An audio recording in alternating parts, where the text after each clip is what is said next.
Baik, bismillahirrahmanirrahim. Assalamualaikum warahmatullahi wabarakatuh. Innal hamdalillah nahmaduhu wa nasta'inuhu wa nastaghfiruhu wa nastaghfiruh wa na'udzu billahi min syururi anfusina wa min sayyiati a'malina may yahdihillahu fala mudhillalah wa man yudhlil fala hadiyalah. Asyhadu an la ilaha illallah wa la syarika lah wa asyhadu anna Muhammadan abduhu wa rasuluh. Baik, untuk kesempatan kali ini kami akan mempresentasikan hasil pengumpulan materi yang telah kami kumpulkan dan akan kami sampaikan pada kesempatan kali ini, yaitu tentang judul pemisahan kation. Perkenalkan, nama saya Yoga Pradana. Di sini saya sebagai moderator untuk sebagai jalannya presentasi ini. Kemudian saya tidak sendiri, dibantu oleh Rizka Ardiana, Rizka Safitri, dan Sucitra. Nah, pada pokok pembahasan kali ini, yakni ada pendahuluan, tabel pemisahan kation golongan 3B, bagan dan skema pemisahan kation golongan 3B, dan reaksi-reaksi pemisahan kation golongan 3B. Kemudian untuk pendahuluan akan saya jelaskan terlebih dahulu. Pendahuluan kation merupakan ion-ion bermuatan positif. Kation diklasifikasikan dalam 5 golongan berdasarkan sifat-sifatnya terhadap beberapa reaksi untuk tujuan analisis kualitatif sistematik. Yang akan kami jelaskan kali ini yakni pada golongan 3. Untuk mengklasifikasikan golongan 3 digunakan reagensia berupa larutan hidrogen sulfida dengan adanya amonia dan amonium klorida atau larutan amonium sulfida. Kemudian golongan 3 ini dibagi menjadi 2 golongan yang berbeda, yaitu golongan 3A dan 3B. Nah, yang akan kami bahas pada kesempatan kali ini adalah untuk golongan 3B. Untuk golongan 3B ini terdiri dari zinc, nikel, kobalt, dan mangan. Untuk menguji golongan 3B dapat dilakukan dengan 2 metode, yaitu metode asam klorida hidrogen peroksida dan metode asam klorida kalium klorat hidrogen peroksida.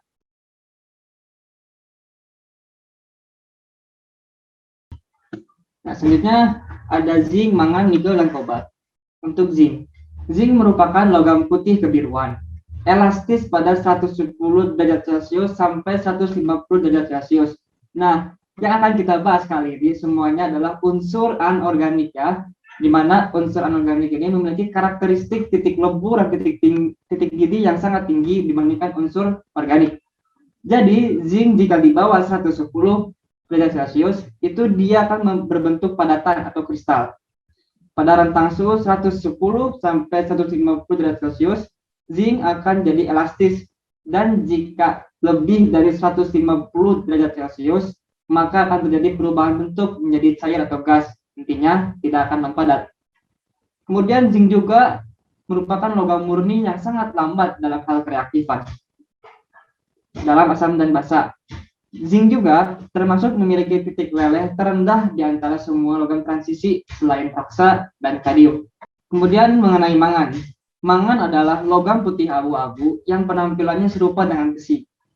Mangan merupakan logam keras dan sangat rapuh, sulit untuk meleleh tetapi mudah teroksidasi. Mangan bersifat reaktif ketika murni dan ketika bubuk akan terbakar dalam oksigen. Kemudian juga bereaksi dengan air dan larut dalam asam encer. Mangan ini memiliki titik lebur 1250 derajat Celcius. Kemudian mengenai nikel. Nikel merupakan logam putih perak yang keras, bersifat tidak kaku, dapat ditempa dan sangat kukuh. Logam ini melebur pada 1455 derajat Celcius dan bersifat sedikit magnetis. Nikel cukup baik dalam halnya konduktor panas dan listrik. Sebagian besar nikel berwarna biru atau hijau. Nah, nikel ini larut perlahan-lahan dalam asam encer. Kemudian mengenai kobalt. Kobalt adalah logam berwarna abu-abu seperti baja dan bersifat sedikit magnetis. Ia melebur pada 1490 derajat Celcius. Logam ini mudah melarut dalam asam-asam mineral encer. Dalam larutan air dari senyawa-senyawa kobalt terdapat ion kobalt 2+ yang merah. Senyawa-senyawa kobalt ini yang tak berhidrat atau tak berdisosiasi berwarna dari senyawa-senyawa kobalt ditekan, warna larutan langsung berubah menjadi biru. Cukup sekian dari saya mengenai pendahuluan. Selanjutnya mengenai materi tabel pemisahan kation golongan 3B akan disampaikan oleh Saudari Rizka Fitri. Kepadanya dipersilahkan. Baik, terima kasih kepada moderator atas kesempatannya. Selanjutnya saya akan memaparkan mengenai tabel pemisahan kation golongan 3B. Sebagaimana yang sudah dijelaskan sebelumnya, bahwa pemisahan kation golongan 3B dapat dilakukan menggunakan dua metode. Nah, untuk tabel yang pertama ini merupakan pemisahan kation golongan 3B menggunakan metode asam klorida hidrogen peroksida. Metode ini diawali dengan menguji filtrat dari golongan 3A dengan menambahkan amonium hidroksida encer yang kemudian dipanaskan dan dialiri gas hidrogen sulfida selama sekitar 0,5-1 menit. Perlakuan tersebut menyebabkan terbentuknya endapan dan filtrat. Diketahui bahwa endapan yang terbentuk merupakan endapan golongan 3B yang terdiri atas kobalt sulfida, nikel sulfida, mangan sulfida, dan zinc sulfida. Adapun filtrat yang terbentuk merupakan filtrat golongan 4 dan 5. Selanjutnya, endapan golongan 3B tersebut dilakukan pengujian dengan terlebih dahulu dicuci menggunakan amonium klorida 1%. Dengan tujuan untuk menghilangkan kontaminasi pada permukaan. Kemudian ditambahkan air dan asam klorida 2 molar. Selanjutnya diaduk, didiamkan, dan disaring. Diketahui bahwa mangan sulfida dan zinc sulfida dapat melarut dengan mudah dalam asam klorida yang sangat encer dan dingin. Sedangkan nikel sulfida dan kobalt sulfida hanya melarut sedikit dalam jangka waktu singkat, yaitu sekitar 2-3 menit selama sulfida-sulfida tersebut berkontak dengan asam. Maka terbentuklah endapan dan filtrat. Nah, endapan yang terbentuk berwarna hitam yang diduga mengandung kobalt sulfida dan nikel sulfida. Sedangkan filtrat diduga mengandung mangan 2+ dan Zn atau zinc 2+, serta runutan kobalt 2+ dan nikel 2+. Untuk memastikannya, maka dilakukan pengujian terlebih dahulu terhadap endapan dengan menambahkan 0,5 ml asam klorida encer dan 1,5 ml larutan natrium hipoklorit. Kemudian ditambahkan 1 ml asam klorida kembali dan dipanaskan hingga Cl2 menghilang. Setelah itu didinginkan dan diencerkan hingga 4 ml. Larutan tersebut kemudian dipisahkan menjadi dua bagian. Pada larutan bagian pertama ditambahkan amil alkohol dan 50 mg amonium tiosianat padat dan dikocok hingga homogen. Penambahan amonium tiosianat tersebut bertujuan agar terbentuk ion CuSCN 4x2+, yang dapat berpasangan dengan hidrogen plus dan amonium plus, sehingga kobalt dapat larut dalam amil alkohol. Maka dihasilkanlah pewarnaan biru dalam lapisan alkohol yang menandakan adanya kobalt. Kemudian pada larutan bagian kedua ditambahkan 2 ml larutan amonium klorida, kemudian ditambahkan amonium hingga alkalis, dan 3-5 tetes regensia dimetil glioksima. Maka terbentuklah endapan merah yang menandakan adanya nikel. Selanjutnya dilakukan pengujian filtrat yang terbentuk di awal. Dilakukan dengan memindahkan ke tabung didih semi-mikro, kemudian dididihkan untuk menghilangkan gas hidrogen sulfida yang dapat diuji menggunakan kertas timbel asetat. Selanjutnya didinginkan dan ditambahkan larutan natrium hidroksida berlebih sebanyak 0,5-1 ml dan 4 tetes larutan hidrogen peroksida 3%. Kemudian dipanaskan pada penangas air selama 3 menit. Adapun tujuan penambahan hidrogen peroksida yaitu untuk mengoksidasi kobalt 2+ menjadi kobalt 3+.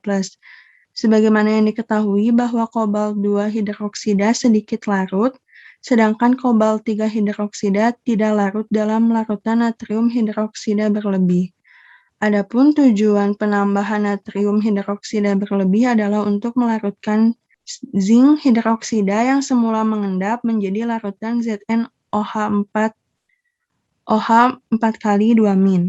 Sedangkan mangan dioksida ekshidrat dan runutan nikel 2 hidroksida serta kobalt 3 hidroksida akan mengendap.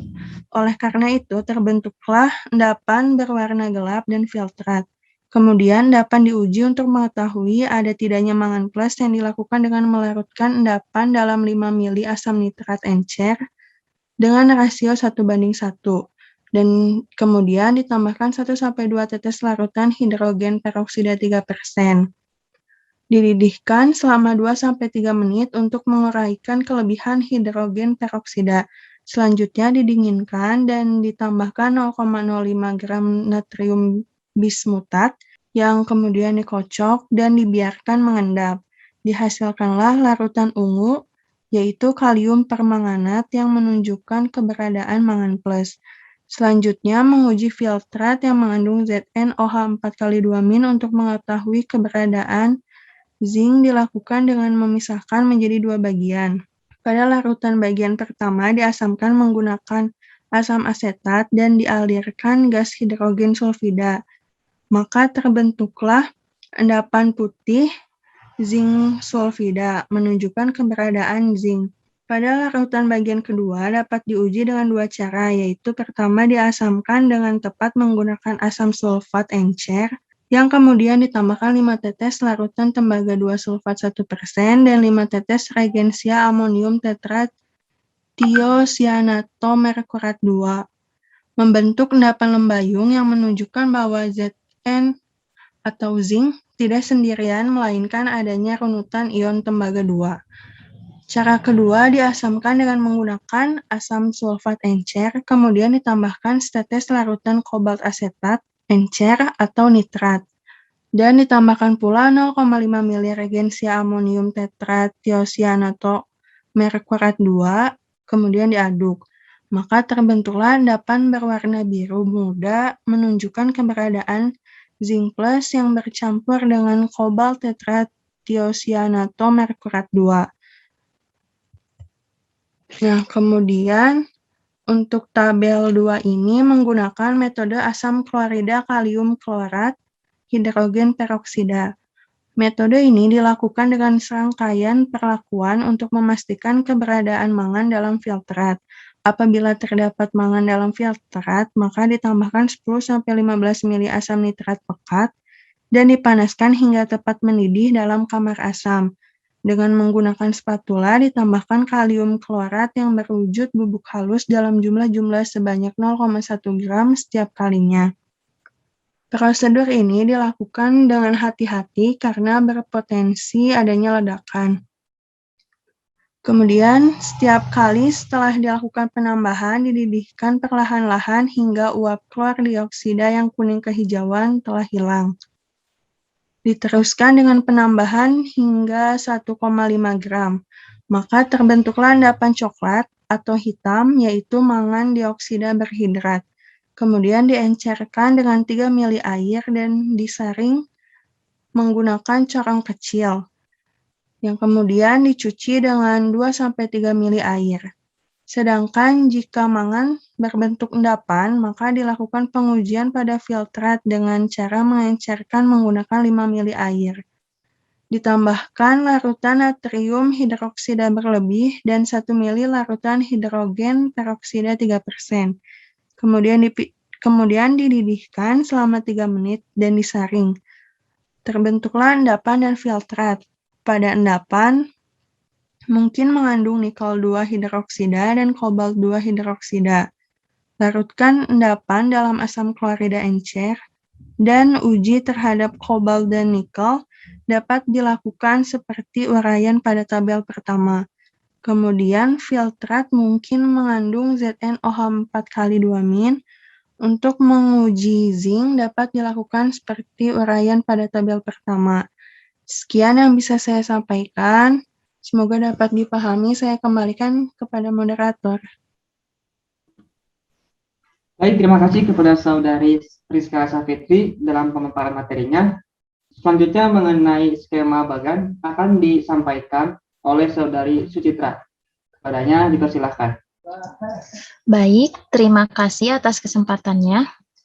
Selanjutnya pembahasan mengenai skema dari pemisahan kation golongan 3B dengan menggunakan skema hidrogen sulfida. Di sini terdapat larutan sampel yang direaksikan dengan hidrogen klorida encer. Kemudian, dari reaksi ini terbentuk endapan golongan 1 dan filtrat. Kemudian, filtratnya ini direaksikan kembali dengan hidrogen sulfida atau H+, dan terbentuk endapan golongan 2 dan filtrat. Selanjutnya, filtrat dari hasil reaksi tadi direaksikan kembali dengan ditambahkan amonium klorida, amonium hidroksida, dan amonium sulfida. Dan dari reaksi ini terbentuk endapan golongan 3 dan filtrat. Selanjutnya, di sini terdapat bagan dari pemisahan kation golongan 3B yang dimulai dari filtrat golongan 3A, di mana filtrat golongan 3A ini direaksikan dengan menambahkan amonium hidroksida encer, kemudian larutan dipanaskan, lalu dialiri dengan gas hidrogen sulfida. Dari reaksi tersebut terbentuklah endapan dan filtrat, di mana endapannya yaitu endapan sulfida golongan 3 yang meliputi zinc sulfida, kobalt sulfida, nikel sulfida, dan mangan sulfida. Sementara pada filtratnya yaitu filtrat golongan 4 dan 5.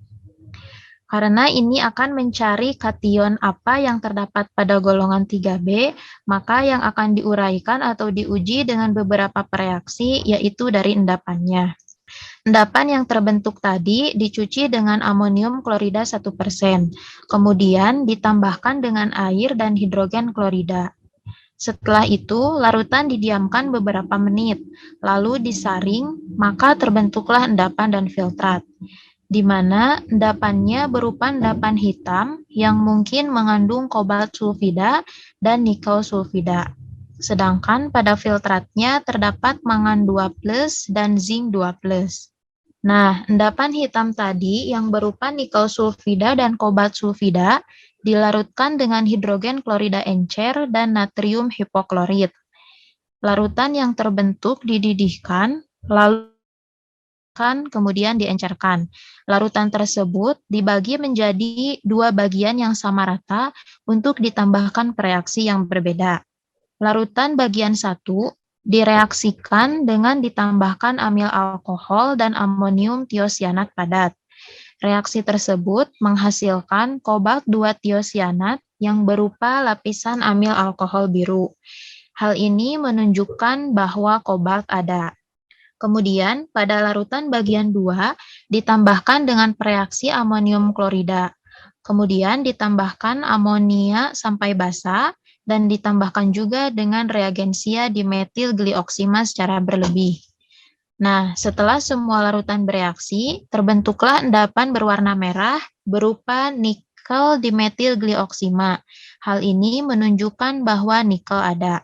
Selanjutnya, pada filtrat yang terbentuk dari endapan sulfida kation golongan 3B tadi, direaksikan dengan ditambahkan natrium hidroksida, kemudian ditambahkan dengan hidrogen peroksida 3%, lalu dipanaskan. Dari reaksi tersebut, ternyata terbentuk kembali endapan dan filtrat, di mana endapannya berupa mangan dioksida X hidrat dan filtratnya berupa zinc 2 hidroksida. Endapan mangan dioksida X hidrat ini dilarutkan dengan menambahkan asam nitrat encer, hidrogen peroksida, kemudian larutan dididihkan dan ditambahkan kembali dengan natrium bismutat. Dari reaksi tersebut, terbentuklah kalium permanganat berupa larutan berwarna ungu. Hal ini menunjukkan bahwa mangan ada.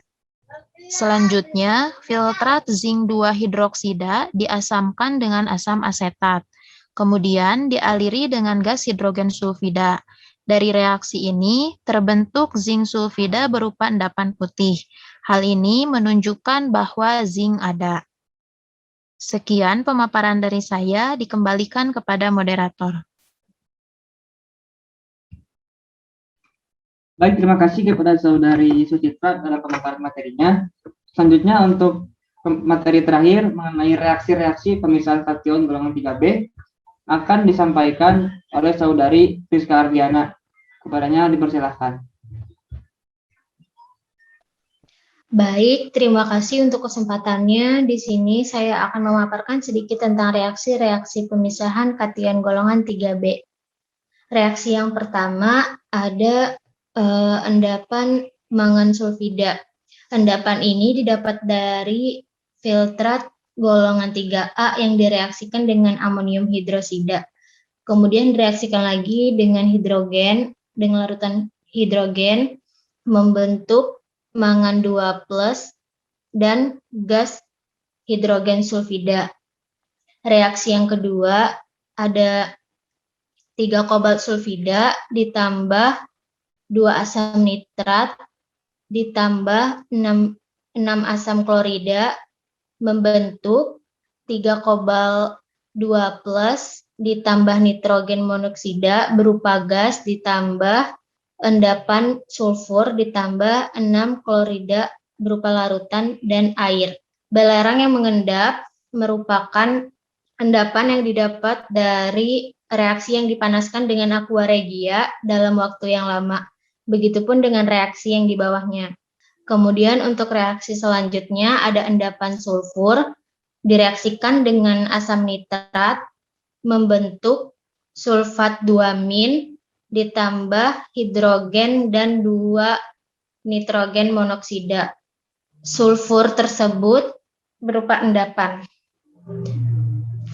Reaksi selanjutnya ada endapan zinc sulfida berupa endapan putih direaksikan dengan hidrogen membentuk Zn2+ berupa larutan dan gas hidrogen sulfida. Reaksi selanjutnya ada zinc 2 hidrosida berupa larutan direaksikan dengan gas hidrogen sulfida membentuk seng sulfida min kemudian ditambah dengan 2 hidrosida dan air. Reaksi selanjutnya ada seng 2+ ditambah dengan kobalt 2+ ditambah dengan 2 HgSCN42+ membentuk ZnHgSCN4 berupa endapan, kemudian membentuk juga kobalt tetratiosianotomerkurat 2 berupa endapan berwarna lembayung biru.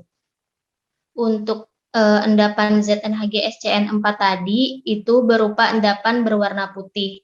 Untuk reaksi yang terakhir ada NiNH362+ ditambah 2C4H8N2O2 berupa larutan membentuk NiC4H7N2O2 berupa endapan ditambah dengan 2NH4+ berupa larutan dan 4 asam nitrat berupa larutan.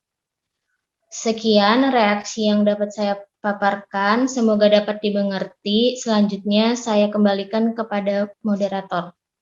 Terima kasih kepada Saudari Rizka Ardiana dalam pemaparan materinya. Mungkin cukup sekian dari kelompok kami dalam pemaparan materinya. Mohon maaf bila ada kekurangan dan kesalahan. Wabillahi taufiq wal hidayah. Wassalamualaikum warahmatullahi wabarakatuh.